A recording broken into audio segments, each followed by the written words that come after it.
I am glad कि आपने इस वीडियो पे क्लिक करा, एंड अगर आप क्लास 11th में हो ना तो ये आपकी one of the most important video हो सकती है।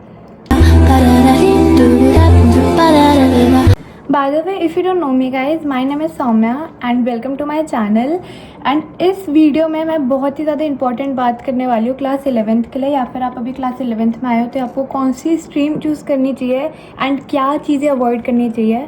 एंड वीडियो के एंड में अगर आपको 12th क्लास में 90 अबव चाहिए ना, तो मैं आपको एक बहुत इंपॉर्टेंट टिप बताऊँगी जो कि कई बच्चे भूल जाते हैं करना और फिर बाद में रिग्रेट करते हैं। सो मेक श्योर कि आप वीडियो की एंड तक जुड़े रहो। तो इस वीडियो में ना मैं तीनों स्ट्रीम्स जो है हमारी साइंस, कॉमर्स, ह्यूमैनिटीज़, तीनों स्ट्रीम्स के बारे में बात करूँगी। First of all congratulation on passing on class 10th and आप सबकी अच्छी परसेंटेज आई होगी, मेरे को पता है। अब आप डिसाइड करने वाले होगे, या फिर आपने बेशक एक बार को डिसाइड कर भी लिया होगा कि आपको कौन सी स्ट्रीम लेनी है, लेकिन स्ट्रीम लेने के बाद ना एक बहुत इंपॉर्टेंट चीज़ होती है जो कि हम लोग बहुत ही ज़्यादा मिस्ड अप कर देते हैं। एंड सबसे पहले मैं बात करना चाहती हूँ PCM स्ट्रीम के बारे में। हमें कभी ये एक ऐसी दुनिया में है जहाँ पर आपको एडवाइस करा जाता है कि आपने PCM लिया है ना तो एकदम से कोचिंग क्लासेस ज्वाइन कर लो, but this is my big advice that do not join any coaching classes for a competitive exam like JEE। now ये स्टेटमेंट काफ़ी बच्चों को ऐसा लग सकता है, ऑफेंसिव भी लग सकता है, किसी को ये भी लग सकता है कि मैं रबिश बात कर रही हूँ, बट लिसन, सबसे पहले तो मैं उन बच्चों के बारे में बात कर रही हूँ अभी जो कि स्कूल भी जाते हैं और साथ साथ कोचिंग क्लासेस ज्वाइन करने की बात कर रहे हैं। अगर आप डमी स्कूलिंग से कर रहे हो तो मैं आपके बारे में बात नहीं कर रही। तो ना मैं आपको बताती हूँ क्या होता है कि आप PCM स्ट्रीम लेते हो और आप कोचिंग क्लासेस ज्वाइन करते हो, तो क्या होता है कि कोचिंग क्लासेस ना जनरली आपकी सैटरडे संडे को होती है। अब मैं जो बोलने जा रही हूँ ना उसको बहुत ध्यान से सुनना। आपकी नई 11th क्लास की शुरुआत हुई है, आप फिजिक्स पढ़ रहे हो, केमिस्ट्री पढ़ रहे हो, मैथ्स पढ़ रहे हो स्कूल के, आपको एक बार को सारी क्लासेस समझ भी आ रही है, आप कोचिंग क्लासेस में जा रहे हो सैटरडे संडे को, जो कि आपका रेस्ट करने का थोड़ा सा टाइम होता है क्योंकि आप पूरे हफ्ते स्कूल में होते हो। आपके दोस्त जिन्होंने कोचिंग क्लासेस ज्वाइन नहीं कर रखी वो सैटरडे संडे को रेस्ट कर रहे हैं, लेकिन आपको लग रहा है कि आप सैटरडे संडे भी पढ़ाई में इन्वेस्ट कर रहे हो अपने आप को, तो आप एक बहुत बड़ी चीज़ कर रहे हो जो कि अनफॉर्चुनेटली नहीं होता। और मैं आपको एक पूरी अच्छे से एक्सप्लेन करती हूँ कि होता क्या एक्चुअली में। आपने कोचिंग क्लासेस ज्वाइन करी, आप सैटरडे संडे को भी वहाँ पर जा रहे हो, आपको लगता है कि अब मैं एक महीने इस कोचिंग क्लासेस को बिल्कुल अच्छे से जोश में आप JEE की प्रिपरेशन करने लग जाते हो। और फिर जो आपके कोचिंग क्लासेस में मॉक टेस्ट होते हैं JEE के, आप उसमें भी आपके कुछ बहुत अच्छे मार्क्स नहीं आएंगे, नॉर्मल मार्क्स आएंगे, लेकिन आप ये नोटिस करोगे कि जो आपके स्कूल में एग्ज़ाम्स हो है ना, यूनिट एग्ज़ाम्स वगैरह होते हैं, उसमें आप जस्ट पास हो रहे हो। और जो दोस्त आपको कोचिंग क्लासेस नहीं जाते, एक नॉर्मल ट्यूशन जाता है, उसके बहुत अच्छे मार्क्स आ रहे हैं, ही और she is able to do much better than you are. तो फिर आप सोचते हो कि ये सब छोड़ो, मैं एक महीना आप स्कूल की पढ़ाई को देने की कोशिश करता हूँ। फिर आप उस स्कूल की पढ़ाई को देते हो एक महीना और आप देखते हो कि आपका कोचिंग क्लासेस का सब कुछ मेस्ड अप हो चुका है। फिर आप एक महीना कोचिंग क्लासेस को देने की कोशिश करते हो और आप एक एंडलेस लूप में फंस जाते हो जहाँ से आप फिर निकल ही नहीं सकते कभी। आपको प्रेशर रहता है कि आपको कोचिंग क्लासेस में भी बहुत अच्छा परफॉर्मेंस करना है, आपको प्रेशर रहता है कि आपको स्कूल में भी बहुत अच्छा परफॉर्मेंस करना है।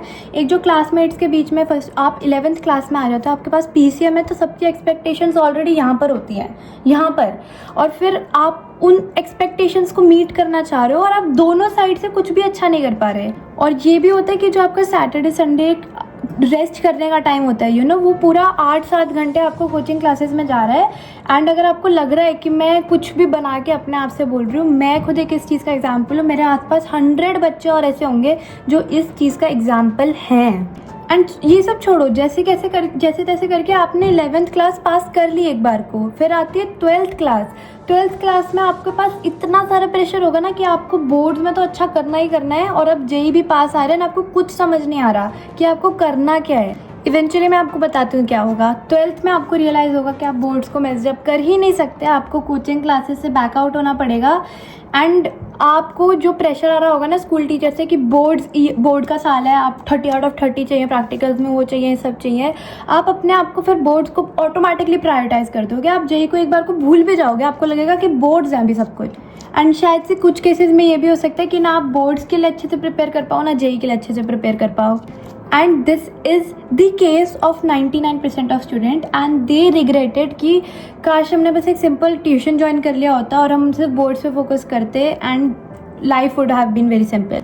अगर आपको JEE का एग्ज़ाम देना है तो फिर अगर आप इस आइडिया से इतना ज़्यादा फैसिनेटेड हो कि आपको IIT में जाके आपकी ज़िंदगी पूरी ऐसे बदल जाएगी, पलट जाएगी, मतलब होता भी है ऐसे, बट लेकिन आप ये नहीं कर सकती कि एक कॉलेज के पीछे एक एग्ज़ाम के पीछे जो कि शायद से आपके लिए बना भी नहीं है, आप उस चीज़ के लिए पागल हो जाओ।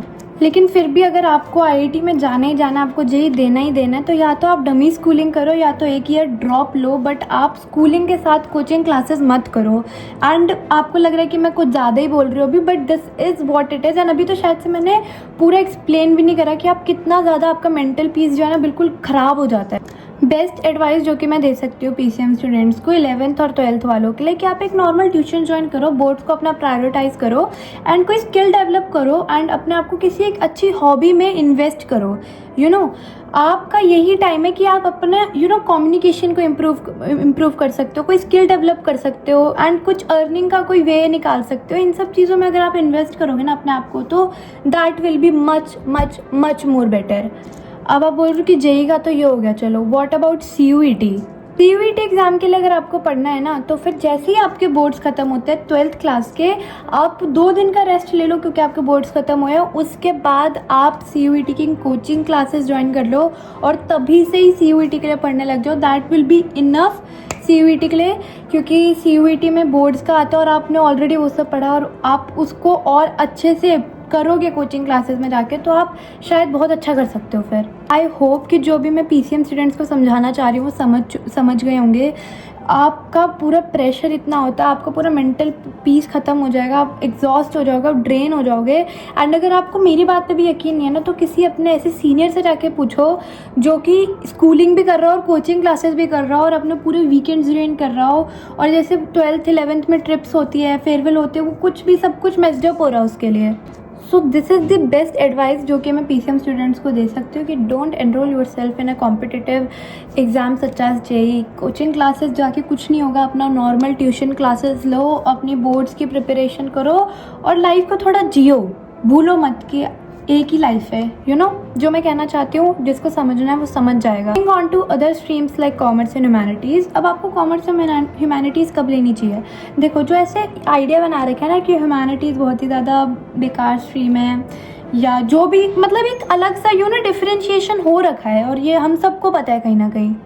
बट अगर आपके पास एक स्पेसिफिक गोल है ना, अगर आप बहुत ज़्यादा क्लियर हो लाइफ में कि आपको ये चीज़ करनी है, आपको इस कॉलेज में जाना है, आपको ये डिग्री करनी है, अगर आप इस चीज़ में 101% कन्फर्म हो ना, तो आप कॉमर्स या ह्यूमैनिटीज़ पक्का लो।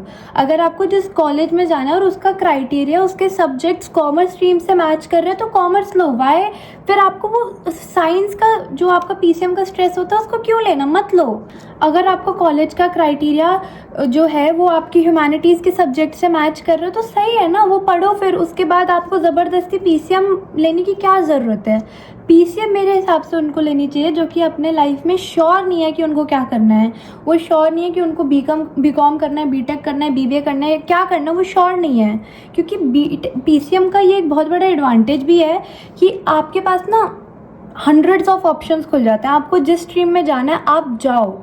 तो ये सारे कुछ पॉइंट्स होते हैं जिसके बेस पे आपको अपनी स्ट्रीम चूज़ करनी होती है। मैंने बहुत बच्चे भी देखे हैं जो कि कुछ भी स्ट्रीम उठा लेते हैं मुंह उठा के, क्योंकि उनके दोस्त उठा रहे हैं या उनके पेरेंट्स ने बस उनको ये बोल दिया, और उनको उस चीज़ में इंटरेस्ट भी नहीं है, ना वो चीज़ कभी पढ़ना चाहते थे, ना वो डिग्री परस्यू नहीं करना चाहते आगे, बस उन्होंने ले ली वो स्ट्रीम। तो 11th एक ऐसी क्लास है जहाँ पर आपको अपना फ्यूचर डिसाइड करना पड़ेगा कि आपका गोल क्या है। अब बेफालतू में भी कोई भी ऐसी स्ट्रीम में या फिर कोई भी ऐसे सब्जेक्ट में अपने आप को इन्वेस्ट मत करो। ऑल्सो जो मैं एडवाइस के बारे में बात कर रही थी ना वीडियो के स्टार्टिंग में, वो ये एडवाइस थी कि अपने पास सिर्फ 5 सब्जेक्ट्स मत रखो अगर आपको 90 अबव चाहिए बोर्ड्स में 12th क्लास में। अगर आपको 90 अबव चाहिए ना 12th में, तो अपने पास 6 सब्जेक्ट रखो ही रखो, क्योंकि जो 9th 10th की और 12th की परसेंटेज होती है ना, वो बेस्ट 5 सब्जेक्ट्स पर होती है। तो आप अपने बेस्ट 5 सब्जेक्ट्स फिर 6 में से चूज़ कर सकते हो। अगर आपका 2 एग्ज़ाम भी सपोज ख़राब चले गए ना, मतलब 1-2 सब्जेक्ट्स में 80 में आ रहे हैं, तो आपके 90 से बिलो मार्क्स बन जाते हैं कभी कभार। लेकिन आपके पास 5 ऐसे सब्जेक्ट है जिसमें सिर्फ एक में ही 80 से नीचे जा रहे हैं या 80 के आसपास आ रहे हैं, बाकियों में तो आपका सही है ना, आपके पास ऑप्शन है। और ये काफ़ी बढ़िया चीज़ होती है। आई थिंक ये इतना एडवाइस नहीं करी जाती, but it affects your percentage very much. So these were some tips and these were some advice जो कि मैं आप जो अभी 11th क्लास में आए हो या फिर शायद से आपकी 11th क्लासेस शुरू भी हो गई हो, मैं आपको एडवाइस देना चाहती हूँ। अगर आपने कोई स्ट्रीम ले भी लिया और आपका ये वीडियो देख के आपका पर्सपेक्टिव बदला है तो आपका अभी भी इतना टाइम बर्बाद नहीं हुआ है। अभी 11th क्लासेस शुरू हुई होंगी, आप अपनी स्ट्रीम चेंज कर सकते हो। आप कोई एडिशनल सब्जेक्ट अगर लेना चाहो तो वो आप ले सकते हो, मिस मत करो, आपको बाद में जाके रिग्रेट हो सकता है काफ़ी। एंड आई रियली होप कि जो मैं इस वीडियो के थ्रू समझाना चाहती हूँ ना, जो कि हंड्रेड्स ऑफ स्टूडेंट्स मेरे आसपास, मेरे दोस्त भी काफ़ी ऐसे हैं और जो मेरे दोस्त भी नहीं उनको भी मैं देख रही हूँ वो ये चीज़ें रिग्रेट करते, तो मैंने आपको पहले ही बता दिया, पहले ही समझा दिया है। आपको एक ऐसे प्रेशर में डाल देता है कि आपको कोचिंग क्लासेस ज्वाइन करनी ही करनी है, ऐसा ज़रूरी नहीं है। इनफैक्ट अभी आपको पता हो या ना हो शायद से, कंपनीज जो है ना वो 30% ऑफ अपनी हायरिंग स्किल बेस पे कर रही हैं। तो अपने आप को ना किसी एक अच्छी सी स्किल में इन्वेस्ट करो। 11th कोई अब छोटी क्लास नहीं है, 11th से ही शुरुआत कर दोगे ना तो आप कॉलेज के टाइम तक बहुत बढ़िया अपना प्रोफाइल बना सकते हो और वो आपकी अर्निंग के लिए बहुत बढ़िया हो सकता है।